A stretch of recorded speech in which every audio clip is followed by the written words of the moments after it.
হর হর মহাদেব বন্ধুরা, আরও একটা নতুন ভিডিওতে তোমাদের সকলকে স্বাগত জানাই। আর আজকে আমি সরাসরি চলে এসেছি বাবাধাম অর্থাৎ দেবঘরে। এই দেবঘরে শ্রাবণ মাসে কী রকম কী ভিড় হয় সেটা তোমাদের অতি অবশ্যই ঘুরে দেখাবো।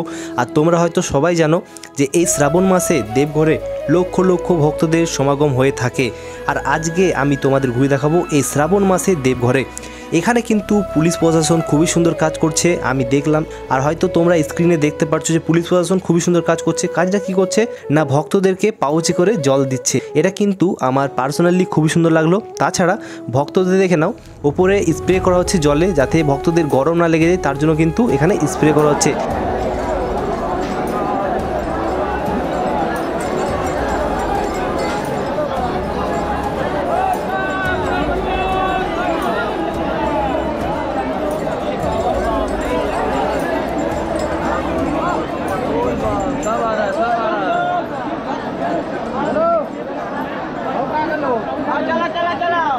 বাবাধামে জলের জন্য খুবই সুন্দর কিন্তু ব্যবস্থা করা হয়েছে।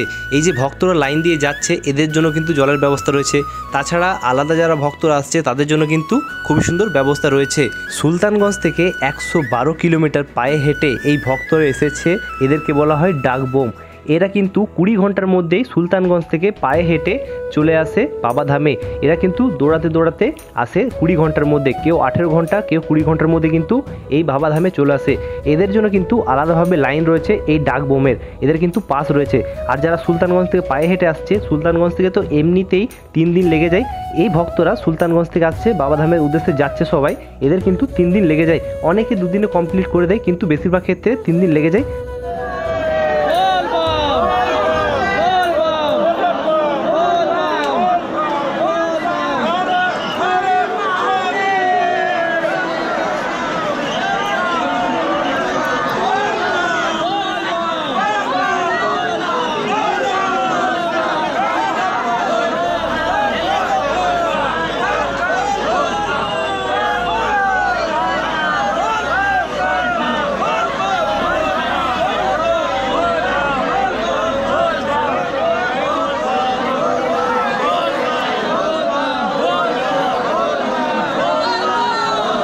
বাবার ধামে আমি দেখতে পেলাম কাশী বিশ্বনাথের মন্দির।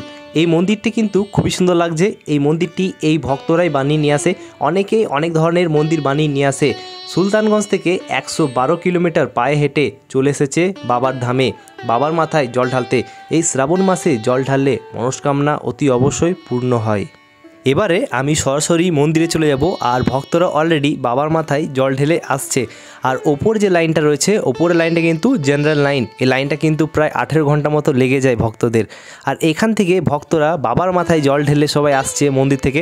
এটা হচ্ছে মূল মন্দির। মন্দির থেকে কিন্তু ভক্তরা জল ঢেলে বেরিয়ে যাচ্ছে। আর ভক্তদের মনে অনেকে খুশি থাকে।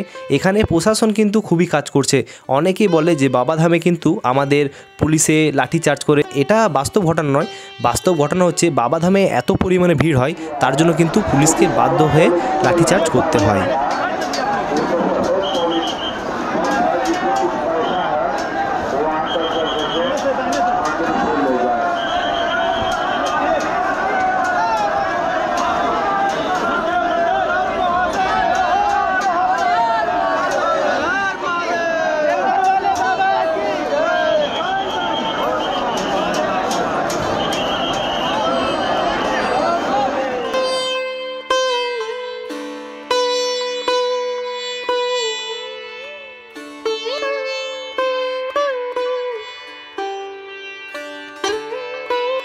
মূল মন্দিরের সামনে একটা এলইডি স্ক্রিন লাগা আছে।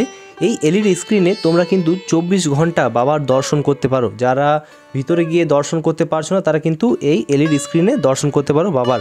আর এখানে দেখে নাও, এখানে লাইন দিয়ে ভক্তরা ঢুকছে। এখানে কিন্তু স্প্রে করা হচ্ছে জল দিয়ে, যাতে ভক্তদের গরম না লেগে যায়। কারণ এত পরিমাণে ভিড়, এত ভক্তের ভিড় যে কিছু বলা নেই। তার জন্য কিন্তু এখানে স্প্রে করা হচ্ছে। আর পুলিশ প্রশাসন কিন্তু খুবই সুন্দর কাজ করছে।